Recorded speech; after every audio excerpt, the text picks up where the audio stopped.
اللهم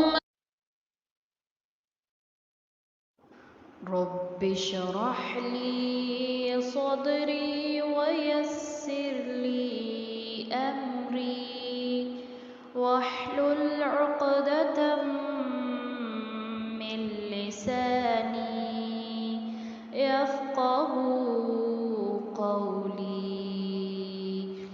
اللهم انفعنا بما علمتنا وعلمنا ما ينفعنا وزدنا علما.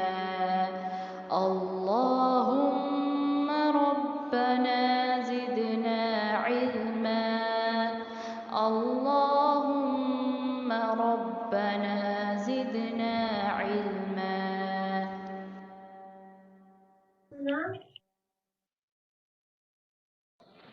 السلام علیکم ورحمۃ اللہ وبرکاتہ۔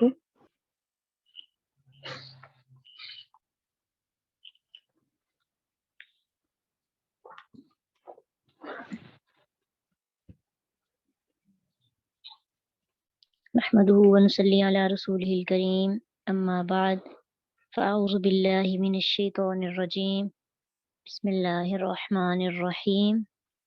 رب اشرح لی صدری ویسر لی امری عقدۃ من لسانی یفقہوا قولی۔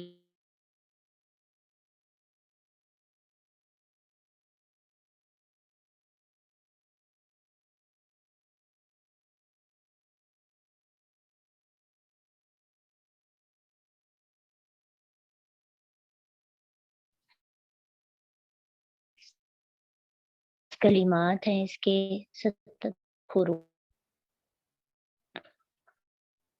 سورۃ لہب کا شان نزول اور پیچھے جو اس منظر ہے وہ کچھ اس طرح سے ہے کہ ابو لہب سے ریلیٹڈ نہیں ہے صورت۔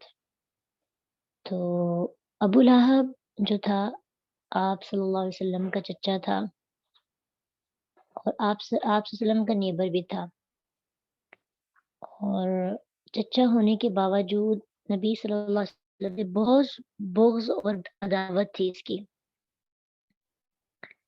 بہت نفرت کرتا تھا اور حقارت اور طنز، ہر موقع پر آپ کو ٹانٹ کرنا، ٹارچر کرنا، ہرٹ کرنا، یہ سب تھا۔ وہ اللہ کے نبی کے ساتھ ایسے کرتا تھا۔ وہ چچا جو باپ کی جگہ پہ ہوتا ہے، دین حق پہ نکلنے کی وجہ سے نبی صلی اللہ علیہ وسلم کو بہت تکلیفیں اس نے پہنچائیں، زبانی بھی، اور ویسے اس کی بیوی جو ام جمیل تھی، عروہ اس کا نام تھا، اور نبی صلی اللہ علیہ وسلم کے رستے میں خاردار جھاڑیاں جو ہیں وہ بچھا دیا کرتی تھی تکلیف پہنچانے کے لیے۔ اور اللہ کے رسول صلی اللہ علیہ وسلم کی 2 بیٹیوں کی شادی ابو لہب کے 2 بیٹوں سے ہوئی تھی۔ تو جب نبی صلی اللہ علیہ وسلم نے دین کی دعوت دینا شروع کی، توحید کا درس شروع کیا، تو ابو لہب نے اپنے بیٹوں سے کہا کہ اگر تو نے ان کو ڈیورس نہ دی، چھوڑا نہ، تو ہم جو ہے تمہارا میرے ساتھ کوئی بول چال نہیں ہوگی۔ تو اللہ کے رسول صلی اللہ علیہ وسلم کی دونوں بیٹیوں کو انہوں نے طلاق دے دی، ابو لہب نے طلاق کروا دی، یعنی اس قدر اذیت پہنچانے کی کوشش کرتا رہا۔ اور اللہ کے رسول جہاں پہ کوثر کی جب ہم نے تفسیر سیکھی تھی تو یہ پڑھا تھا کہ اللہ کے رسول کو دنیا میں سب سے زیادہ رحمتیں اور برکتیں اور خیر اللہ نے عطا کی، تو تکلیفیں اور آزمائشیں بھی اتنی زیادہ تھی کہ صرف اللہ کا نام لینے کی وجہ سے بیٹی کی طلاق بہت چھوٹا مسئلہ نہیں ہوتا، بہت بڑی بات ہوتی ہے ایک باپ کے لیے، ماں کے لیے۔ تو دونوں بیٹیوں کو صرف اس وجہ سے طلاق ہو گئی کہ ان کا باپ حق کی دعوت دے رہا ہے۔ اور پھر جس کی بیوی تھی ابو لہب کی، ام جمیل، اس نے گلے میں ہار پہنا ہوتا تھا اور پکڑ پکڑ کے کہتی تھی، اس کو اپنے ہار پہ بہت فخر ہوتا تھا، پکڑ پکڑ کے کہتی تھی کہ محمد صلی اللہ علیہ وسلم کی عداوت میں اگر مجھے اپنا یہ ہار بھی بیچنا پڑے تو میں بتوں کی قسم کھا کے کہتی کہ میں یہ ہار بھی اپنا خرچ کر دوں گی محمد صلی اللہ علیہ وسلم کی عداوت میں۔ تو گویا بیوی، بچے، باپ سب جو ہے نبی صلی اللہ علیہ وسلم کی دشمنی میں سرگرم تھے۔ اور جب بھی کوئی عداوت میں بڑھ جاتا ہے تو پھر کیا ہوتا ہے، اس کا انجام بھی پھر یہی ہوتا ہے جو سورۃ لہب کے اندر ابو لہب کا بتایا گیا۔ اور ایک موقع بھی نہیں چھوڑا نبی صلی اللہ علیہ وسلم کو تکلیف نہ پہنچائی ہو۔ جب اللہ کے رسول صلی اللہ علیہ وسلم نے دعوت دینا چاہی تو آپ صفا پہ چڑھے، آواز دی، اے بنی فہر، اے بنی عدی، قریش کے قبیلوں کے نام لے کر اللہ کے رسول نے پکارا، سب جمع ہو گئی۔ کوئی آدمی خود نہ بھی آ سکا تو جو ہے نا اس نے کسی اور کو بھیج دیا، جاؤ میرے حصے کی تم بات سنو، دیکھو یہ کہتا کیا ہے، کیونکہ سب اللہ کے نبی کی بہت رسپیکٹ کرتے تھے۔ ابو لہب اور قریش کے دوسرے لوگ بھی آئے تو آپ صلی اللہ علیہ وسلم نے فرمایا، یہ بتاؤ اگر میں تمہیں یہ اطلاع دوں کہ وادی میں ایک لشکر تم پہ حملہ کرنا چاہتا ہے تو کیا تم مجھے سچا سمجھو گے؟ انہوں نے کہا ہاں بالکل، ہم نے آپ سے سچ کے علاوہ کوئی بھی بات نہیں سنی، کبھی کوئی تجربہ ہی نہیں ہوا کہ آپ نے سچ نہ کہا، ہمیشہ آپ کو سچا پایا ہے۔ تو آپ نے فرمایا تو پھر میں تمہیں ایک سخت عذاب سے پہلے ڈرانے والا ہوں۔ تو جب یہ بات کہی نا تو ابو لہب نے اس وقت، بہت سے لوگ ہوں گے جنہوں نے انکار کیا ہوگا، لیکن ابو لہب نے اتنا برا جواب دیا، کہنے لگا نعوذ باللہ، سارا دن تیرے لیے ہلاکت ہو۔ یہ نبی صلی اللہ علیہ وسلم کو کہہ رہا ہے، اپنے بھتیجے کو کہہ رہا ہے کہ تو نے ہمیں اس لیے جمع کیا۔ تو پھر اس پہ یہ صورت نازل ہوئی کہ ہر طرح سے آپ کو تکلیف پہنچائی، ہر طرح سے آپ کو پریشان کیا، تو اللہ تعالیٰ نے اپنے نبی کو ابو لہب کی ہلاکت اور اس کے انجام کے بارے میں سورۃ لہب کے اندر بتایا کہ وہ کبھی بھی کامیاب نہیں ہوگا۔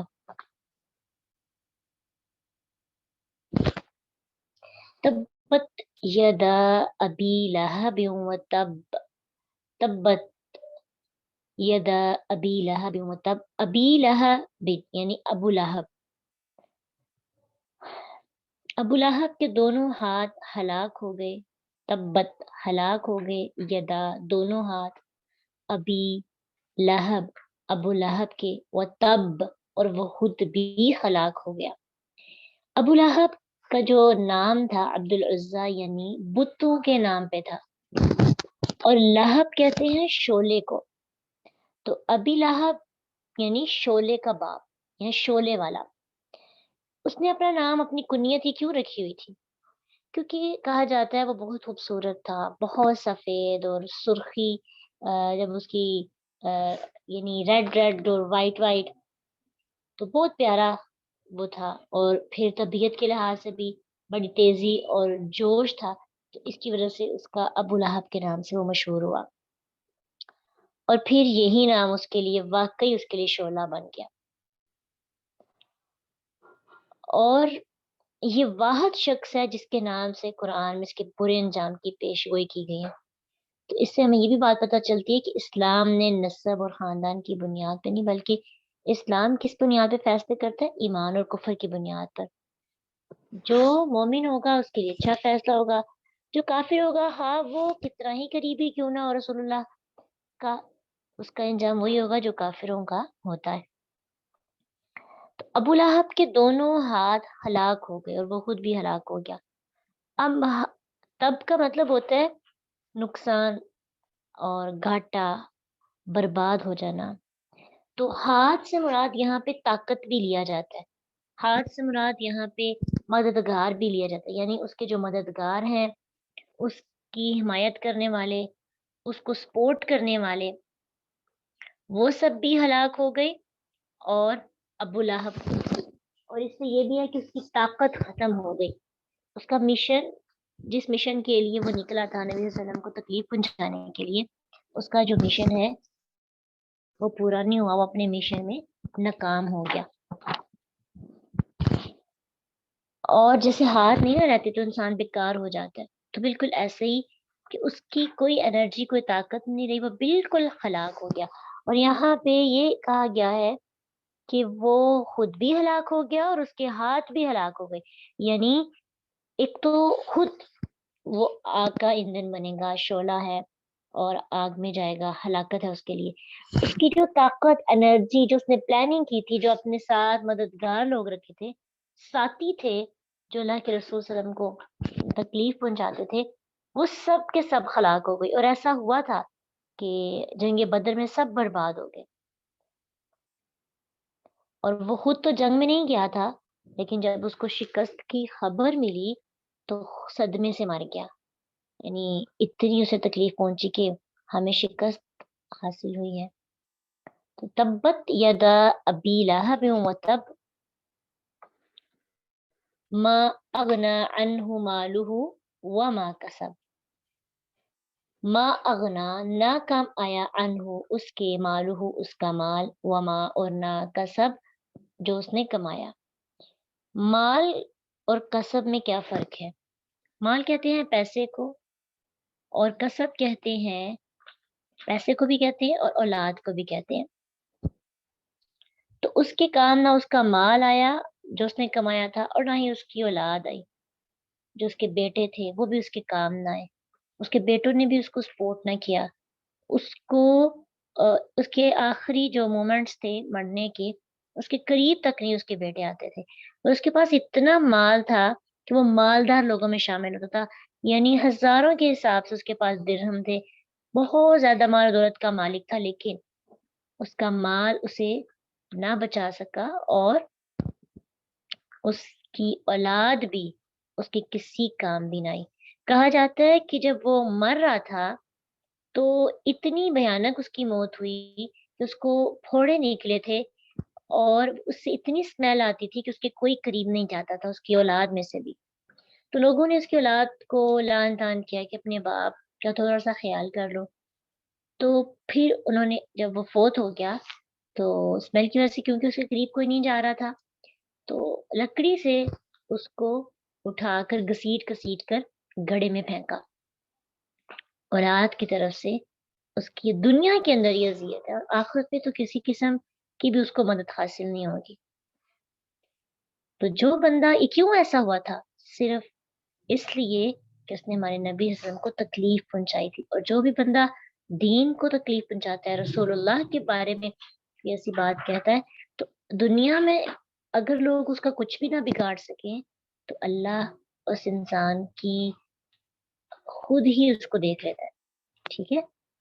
تو اس لیے، اور یہ بھی ہمیں ایک سیکھنے کو چیز ملتی ہے کہ جو لوگ دنیا کے اندر بڑے مال و دولت اور اولاد پہ فرق کرتے ہیں اور اپنی اولاد سے بھی غلط کام کروا لیتے ہیں، تو اگر وہ کسی پہ زیادتی کرتے ہیں تو دنیا کے اندر ہی ان کو اس کا وہی اولاد، یعنی انہوں نے رسول اللہ کی بیٹیوں کے ساتھ ظلم کیا تو ان کے بیٹوں نے اپنے باپ کو بھی اپنا باپ نہ سمجھا، یعنی اس سے دور ہو گئے. ٹھیک ہے؟ وہی ہوتا ہے نا، جب مشکل کے وقت کے لیے ہی تو اولاد ہوتی ہے، تو جب اولاد مشکل میں چھوڑ جاتی ہے، اس سے بڑی بے بسی کیا ہوتی ہے. ثم اغنا عنہ مالہ وما کسب، نہ اس کی اولاد اس کے کام آئی، نہ اس کا مال. اور پھر کسب سے مراد یہ بھی کہ جو جو اس نے کمائی کی، مینس جو بھی اس نے عمل کیے، ہو سکتا ہے اس کی کچھ نیکیاں بھی ہوں، کسی کی مدد کی ہو، یا پھر ویسے بھی تو کسی قسم کی کوئی، اور اس کا روب بھی اس کی کمائی میں آ جاتا ہے، لوگوں کے سامنے طاقت بر بننے کی کوشش کرتا تھا، تو یہ سب کچھ اس کے کام نہ آیا. سیصلی، ان قریب داخل ہوگا، نارن ذات لہب، ان قریب وہ شعلے والی آگ میں داخل ہوگا. لہب شعلہ، یہاں پہ لہب سے مراد ابو لہب نہیں، شعلہ ہے. تو اس کا لقب ہی اس کے لیے کیا بن گیا؟ اس کا انجام بن گیا. تو سیصلی نارن ذات لہب، اس کو ان قریب شعلے والی آگ میں داخل کیا جائے گا. یہ ہے اس کا اخروی انجام، اس کے ساتھ کیسا سلوک ہوگا. وامرأتہ، اور اس کی بیوی، حمالۃ الحطب، حمالہ جو اٹھانے والی ہے، الحطب